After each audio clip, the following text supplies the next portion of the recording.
आज सकाळी 10 वाजता मनोजदादा उन्हामध्ये बाज टाकून एका शेतात उपोषणाला बसणार आहेत आणि दादांची प्रकृती ठीक नसताना 7 उपोषणं झालं, हे 8वं उपोषण आहे.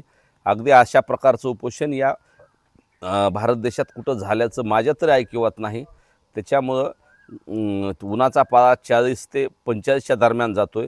दादाच्या जीवाला आणि बाकी सगळ्या जीवाला तिथे धोका निर्माण होऊ शकतोय. तरीही दादांनी ही रिस्क समाजासाठी घेतली.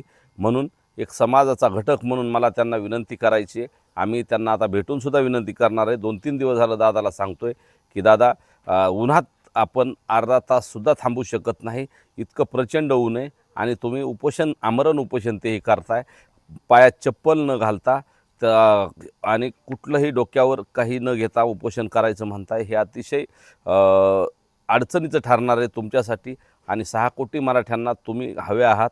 6 कोटी मराठ्यांसाठी तुमचं या समाजासाठी असणं किती महत्त्वाचं हे गेल्या 2.5 वर्षात बघितलं आहे.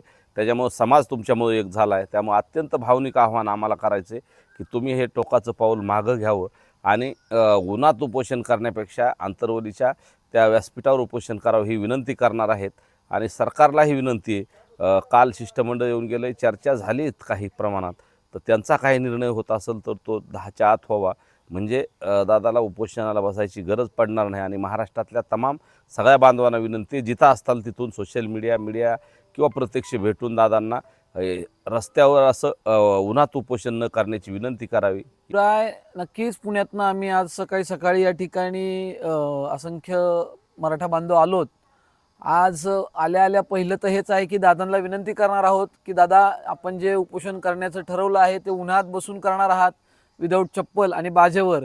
तर हे अत्यंत वेदनादायी आहे, कारण मनोजदादांसारखं जे नेतृत्व आज या मराठा समाजाला कित्येक वर्षानंतर भेटलंय आणि जर दादांना काही झालं तर पुढे या नंतर कित्येक वर्ष आपल्याला असं नेतृत्व भेटणार नाही.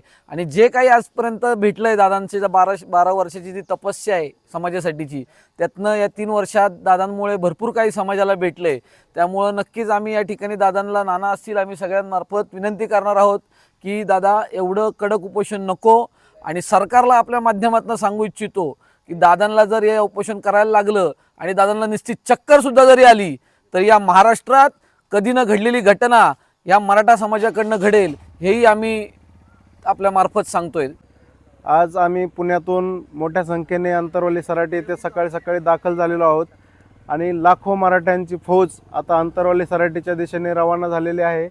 थोड्याच वेळात लाखो मराठे अंतरवलीत येणार आहेत. आम्ही सर्वजण मिळून मनोजदादांना विनंती करणार आहोत की दादा, असं कठोर उपोषण आता आपल्याला नको आहे, कारण आपण 8 उपोषण केलेले आहेत, आता हे 9वं उपोषण आहे.